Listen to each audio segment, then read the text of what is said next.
Hey there, everybody, and welcome back to Unpacking the Backpack. So, the weather here has been kind of crazy in the Houston area. One minute it's hot, humid, feels like summer. Next minute it feels like fall. And now we're back into spring like weather. And I'm enjoying it. So, I'm trying to squeeze in this podcast before I hit the road again tomorrow. And, this week I've been connecting with my consultants, providing annual feedback. And I'm very fortunate. I have some fantastic consultants.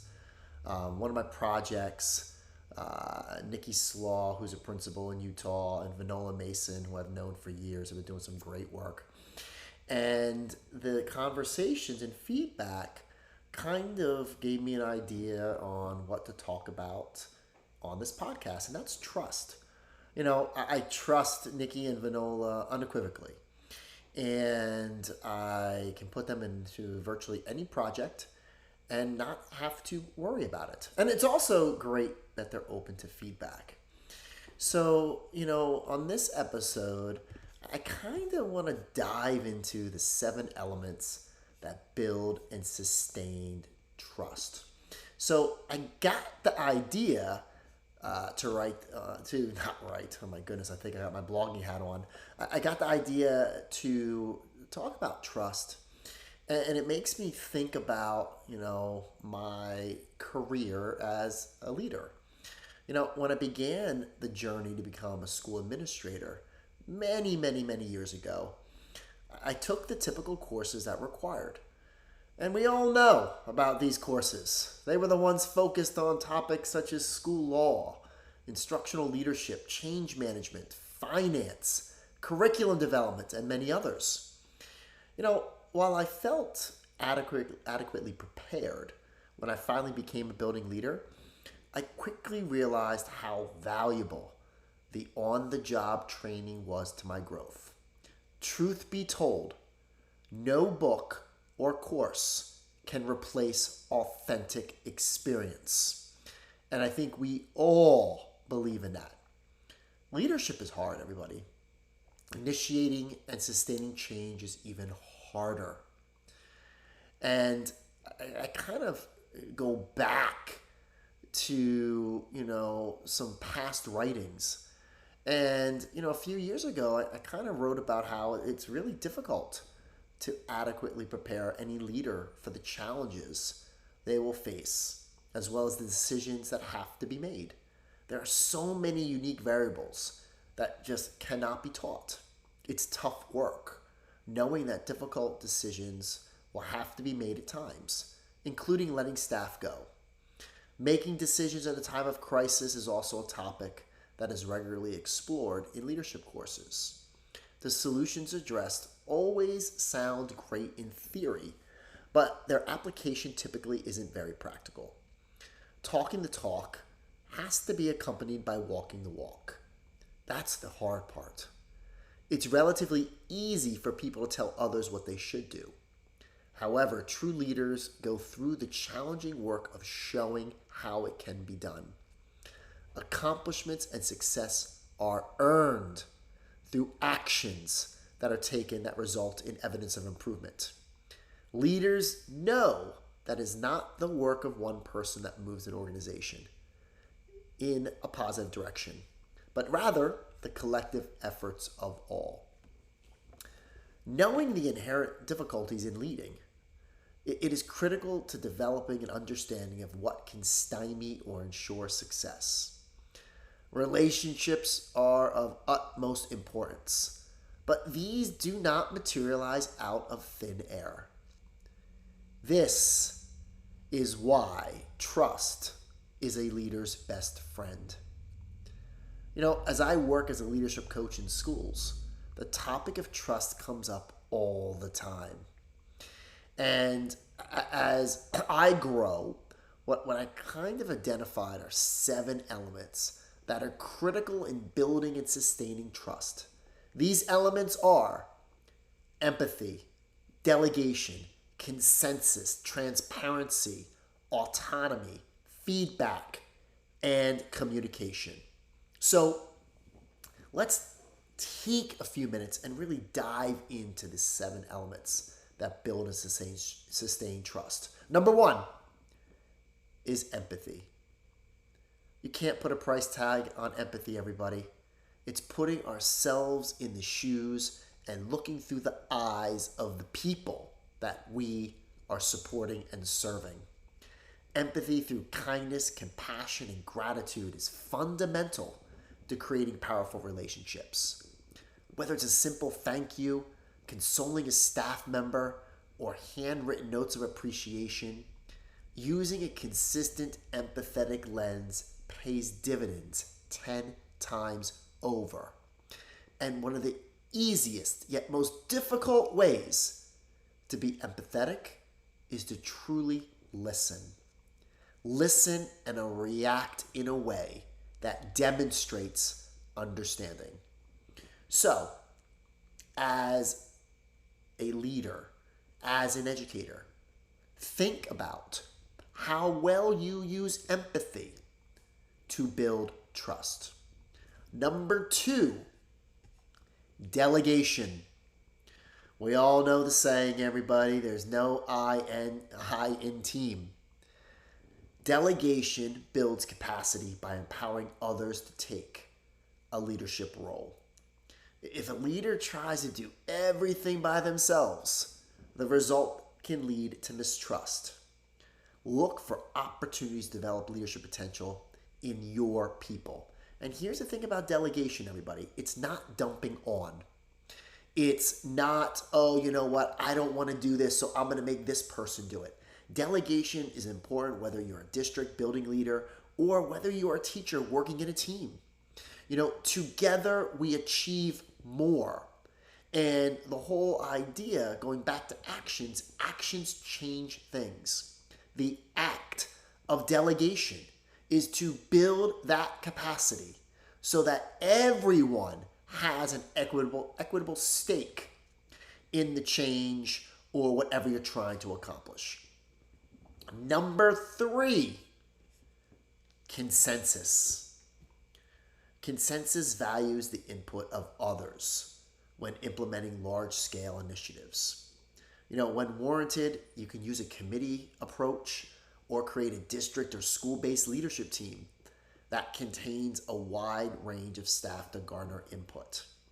Consensus is truly valuing the input of others and using that input to craft the most effective decision that's going to help you reach your goals. I was always told, oh yeah, Eric, as the principal, the buck stops with you. Yeah, I guess in some ways it does. But when you're talking about decisions that are going to impact every teacher, every student, the community, the budget, whatever, time, it really is important to build consensus. And consensus, really helps to instill trust. Trust of your people in you that you truly value their voice. Number 4, as it comes to elements that help build and sustain trust. Number 4, transparency. In the absence of knowledge, people will probably just make up their own knowledge.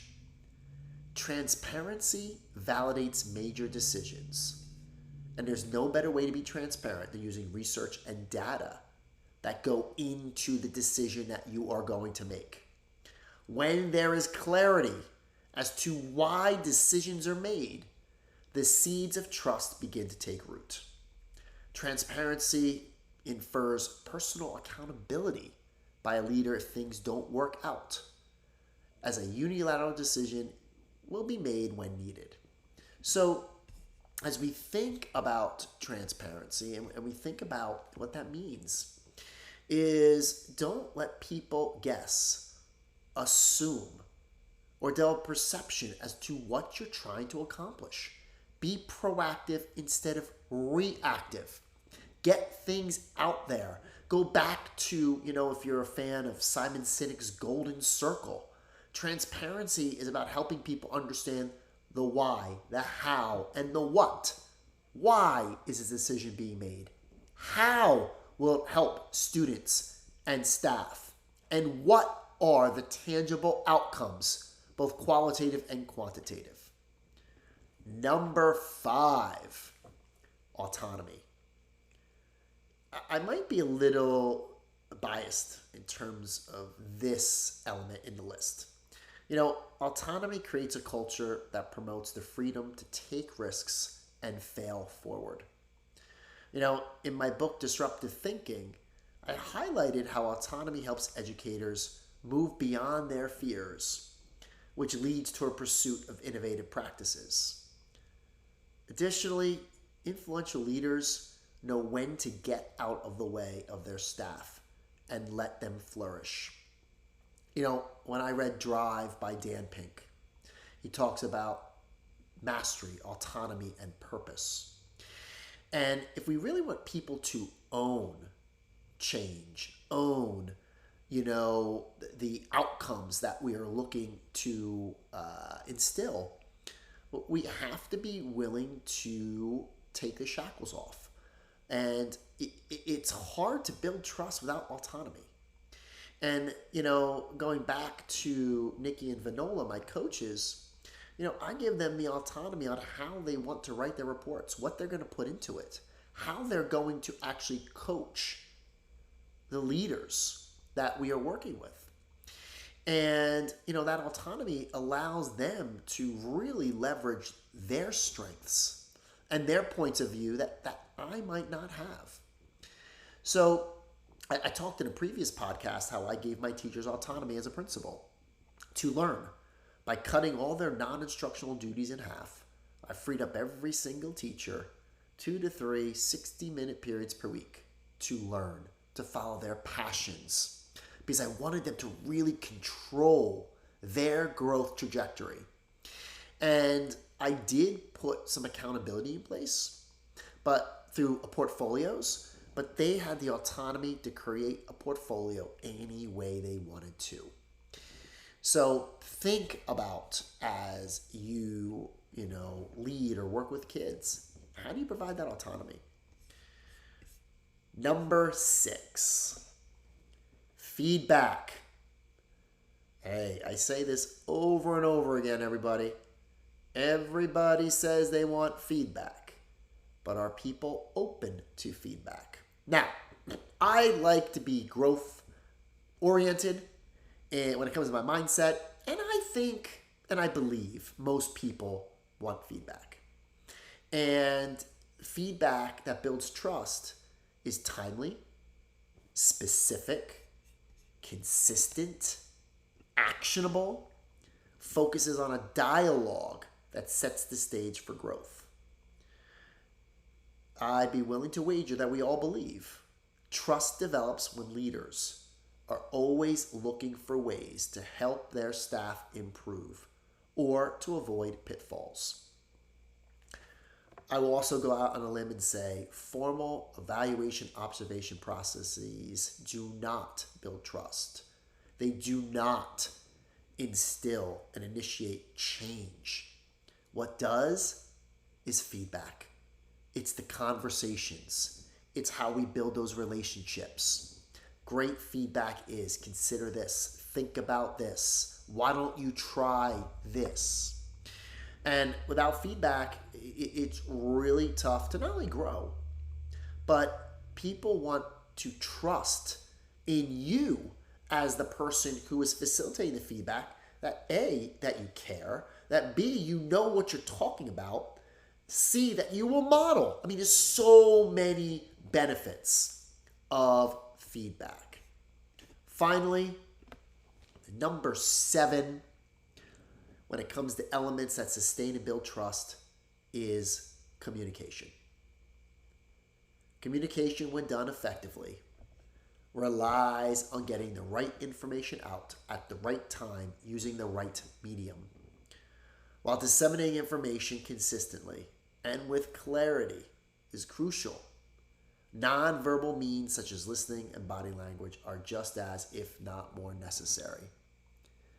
As I shared in my book, Digital Leadership, you won't find an effective leader who is not an effective communicator.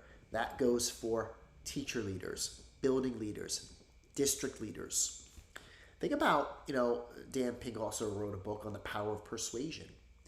Communication, when effective, helps to persuade people to embrace new ideas through trust.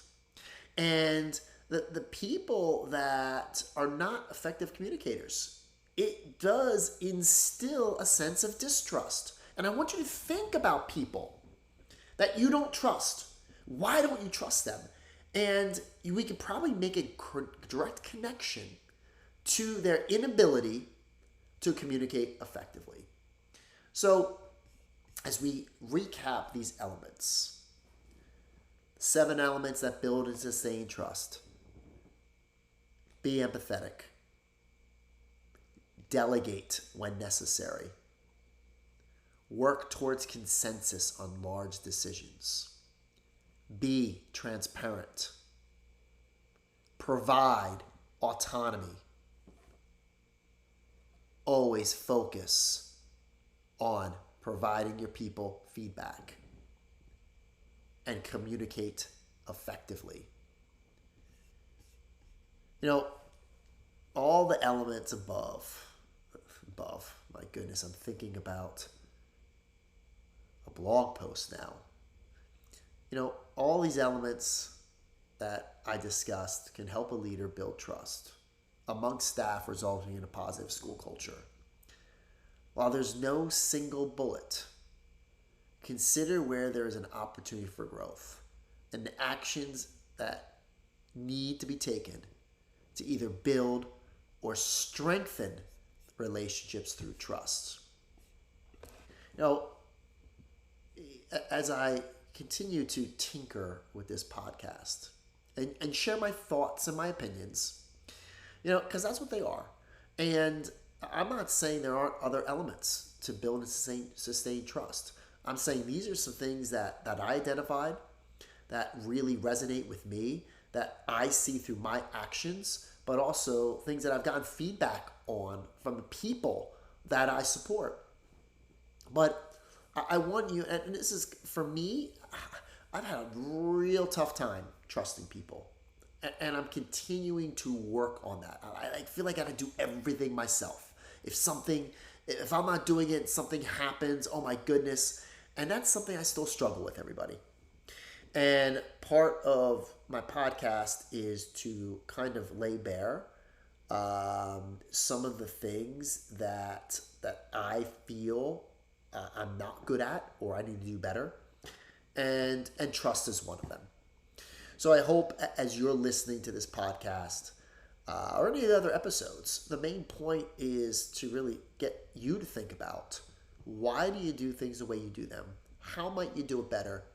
And what tells you if you are successful? So keep working to build trust. And as always, keep doing great work for the students and people you serve. Until next time, this is Eric Scheninger signing off on Unpacking the Backpack.